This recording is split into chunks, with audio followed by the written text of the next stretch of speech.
मेरे प्यारे गुरुमुख सज्जनों, आज का युग विज्ञान का युग है।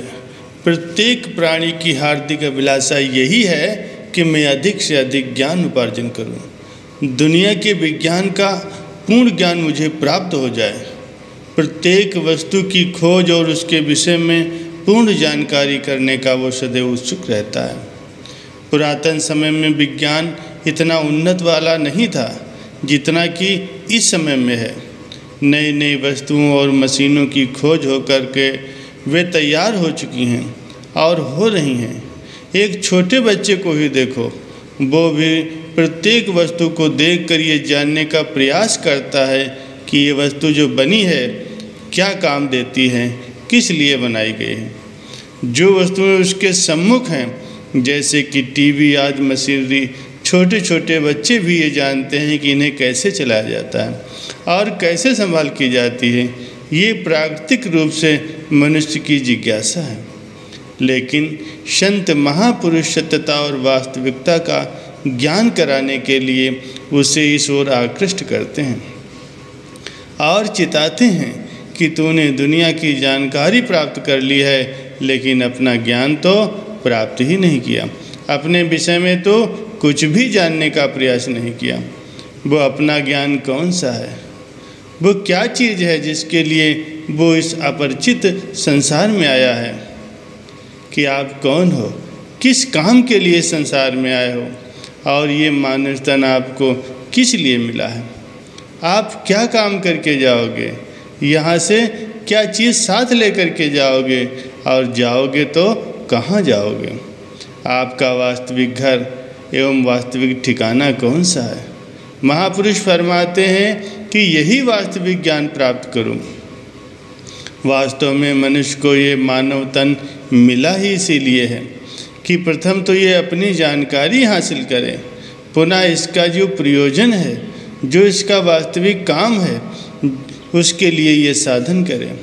जिस काम के लिए मालिक ने इस दुनिया में भेजा है वह काम पूरा करके मालिक की दरगाह में उज्जवल मुख होकर के जाए। इंसान ये न समझ ले कि मुझे यहाँ सदैव रहना है। ये दुनिया तो एक सराय है, ये एक धर्मशाला है। एक न एक दिन हर इंसान को यहाँ से जाना है। इसका पक्का ठिकाना ये नहीं है।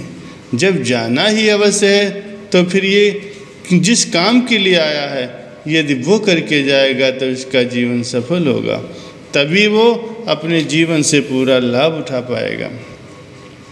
इंसान स्वयं अपने जीवन का मूल्य नहीं जानता, इसका इसे यथार्थ ज्ञान नहीं है।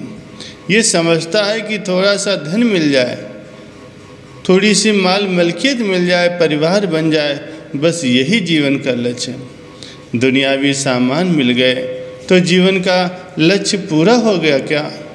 महापुरुष फरमाते हैं कि तू बिल्कुल गलत है। दुनियावी सभी वस्तुएं और सभी संबंध तुच्छ हैं।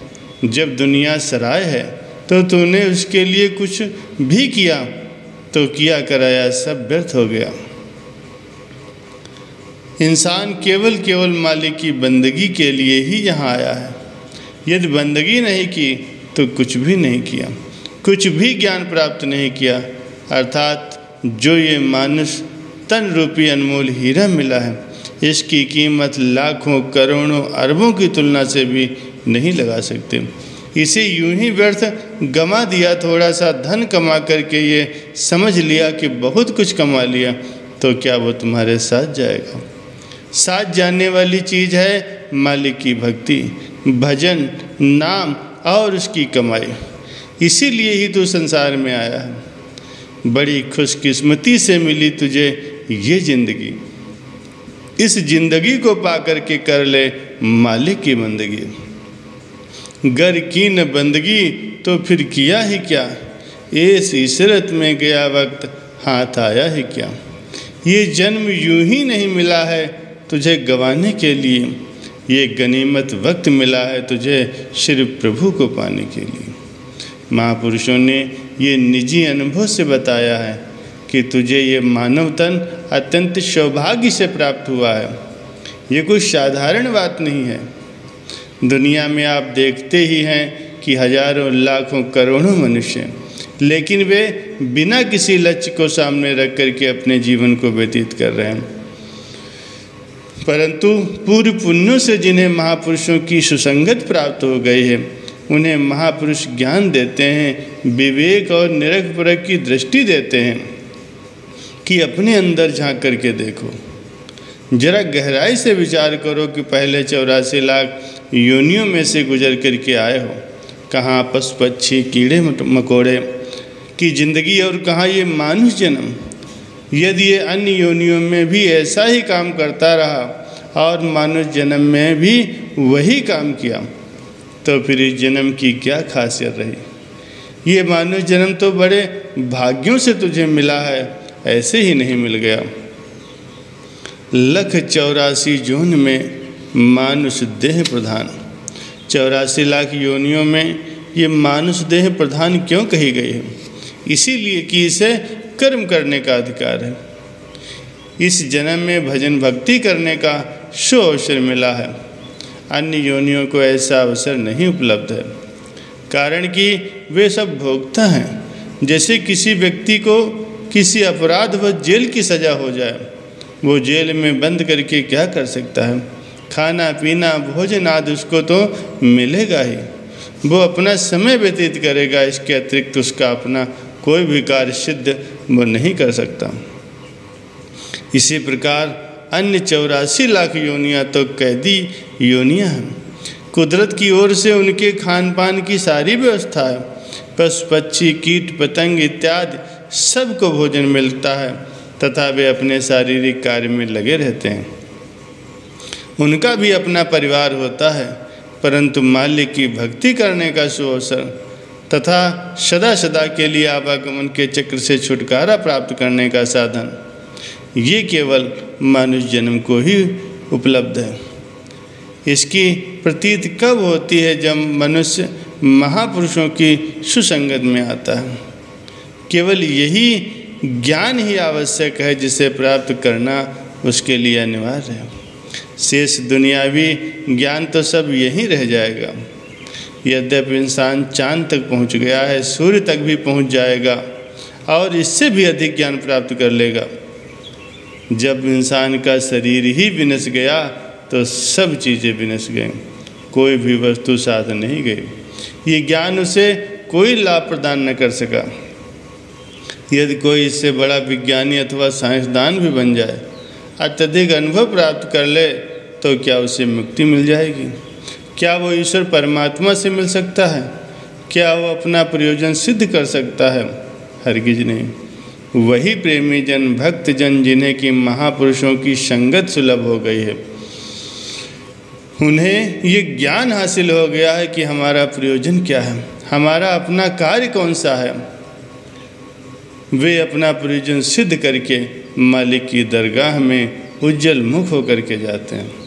महापुरुषों ने वाणियाँ अपने निजी अनुभव से लिखी हैं, शोध करके लिखी हैं। उन्हें पढ़ सुन करके ये ज्ञात होता है कि जिन्होंने मालिक की भक्ति की, भजन किया, उन्होंने ही सबसे ऊंचा दर्जा प्राप्त किया और उनका जीवन ही सफल हुआ। जिन्होंने मालिक की बंदगी की, भक्ति की, नाम की कमाई की, वही मालिक की दरगाह में उज्जवल मुख होकर के जाते, सुरखरू होकर के जाते हैं। उनको वास्तविक मान और सम्मान प्राप्त होता है, उन्हें मुक्ति प्राप्त होती है, आवागमन के चक्र से छुटकारा मिल जाता है, दुखों से कष्टों से आज़ादी मिल जाती है। उन्होंने शाश्वत आनंद, सच्चा सुख, सच्ची शांति को प्राप्त कर लिया है। मानव तन धारण करके आध्यात्मिक ज्ञान के बिना लगभग समस्त संसार में दुख अशांति का ही बोलबाला है। क्या कारण है कि उसे आत्म ज्ञान नहीं है, अपने लक्ष्य का ज्ञान नहीं, जिसे अपने स्वरूप की लखता नहीं है, जिसे अपना प्रयोजन ही ज्ञात नहीं है, वो उसके लिए पुरुषार्थ और प्रयत्न क्या करेगा। इसीलिए महापुरुष चेतावनी देते हैं, ज्ञान की रोशनी देते हैं कि प्रेमियों, जरा विचार से काम लो। ये जीवन केवल खाने पीने, सोने और प्रमाद में बिताने के लिए नहीं मिला है। यदि इसमें भक्ति की कमाई नहीं की तो यूँ समझो कि सारा जीवन ही व्यर्थ नष्ट हो गया। रामचरितमानस में वर्णन आया है, यही तन कर फल विषय न भाई, स्वर्गौ स्वल्प अंत दुखदाई। ये शरीर विषय विकारों के लिए नहीं मिला है। यदि मनुष्य को स्वर्ग के सुख भी मिल जाए तो भी ये शारीरिक सुख अंत में दुखदाई होते हैं। इंसान को ये सुख नहीं, आत्मिक सुख लेना है। रामचरितमानस में आगे वर्णन होता है कि नर तन पाए विषय महदेई, पलट सुधा ते शट विष लेहि, ताहि कबहु भल कहे न कोई, गुंजा ग्रहे परस मन खोई। मानव तन को पाकर के यदि विषय विकारों में चित्त को दिया तो क्या किया, अमृत छोड़कर जहर पिया। अमृत का काम है अमर कर देना, सदा सदा के लिए अमर जीवन बना देना। जैसे इंसान जन्म मृत्यु के चक्कर में पड़ा हुआ है, सर्वदा मृत्यु और जन्म, पुनः जन्म और मृत्यु, बस इसी तरह दुख ही दुख उठाता रहता है। दुख का नामो निशान भी खत्म नहीं होता। इंसान यदि भक्ति रूपी अमृत पी ले तो सदा सदा के लिए अमर हो जाएगा।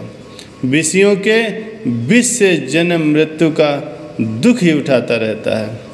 महापुरुष तो यही चाहते हैं कि अपने जीवन को सार्थक कर लो, इस जीवन से लाभ उठाओ। वो लाभ इंसान को केवल सत्संग में मिल सकता है। पूर्व पुण्यों के सुयोग से, महापुरुषों की संगत में जीवन का लाभ उठाने से उसे आत्मिक सुख मिलता है। यही समय उसका लेखे में है, क्योंकि इस समय में जीवन के लक्ष्य की प्रतीति होती है, इससे विवेक होता है, निरख परख की दृष्टि मिलती है। बिना विवेक जीवन व्यतीत करना इंसान की कोई कीमत नहीं। यदि दुनियावी ख्यालों को दिल में भरा तो क्या किया, विषय विकारों की गंदगी ही एकत्र की। इस इसरत में समय गंवाया तो अपना क्या बनाया। सारी आयु खाने पीने और विषय विकारों में व्यतीत कर दी तो हाथ पल्ले भला क्या पड़ा। इसीलिए कहा गया है, ये जन्म यूं ही गंवाने के लिए नहीं है। ऐसे अनमूल्य समय को पाकर इंसान तो अपने समय को यूं ही न गंवाओ। हाथ में आए हुए हीरे को यूं ही न खो दो, इससे कोई काम ले लो। मालिक की प्राप्ति, प्रभु से मिलन के लिए जन्म मिला है। आत्मा जो कि अनंत काल से परमात्मा से बिछड़ी हुई है, उससे मिलाने के लिए ही ये मानव जन्म मिला है। इसीलिए ऐसी युक्ति से इंसान अपना जीवन बिताए, ऐसा काम करे जिससे इंसान यहाँ भी सुखी रहे और उसका परलोक भी सुहेला हो जाए। उसके सुमिरन और स्मरण से भक्ति करके एक रूप हो जाए और हमेशा हमेशा के लिए सुख स्वरूप हो जाए। संत जगजीवन राम जी कहते हैं कि सत समरथ ते राख मन, करिए जगत को काम, जग जीवन ये मंत्र है सदा सुख विश्राम।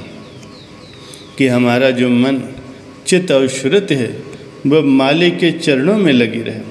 सांसारिक काम करते हुए मालिक के ध्यान और बंदगी में अपनी ज़िंदगी यहाँ भी खुशहाल रहेगी और सुख स्वरूप रहेगी, तथा मालिक की दरगाह में जब जाओगे तो वहाँ भी मान प्रतिष्ठा पाओगे। यही जीवन का लक्ष्य है और इसे पूरा करके ही जाना है। आप सभी प्रेमी जन महापुरुषों के उपदेश और चेतावनी पर आचरण करके अपना जीवन खुशहाल बना लीजिए और जीवन का वास्तविक कल्याण करते हुए परमपिता परमात्मा के दरगाह में मुख उज्जवल होकर के जाइए।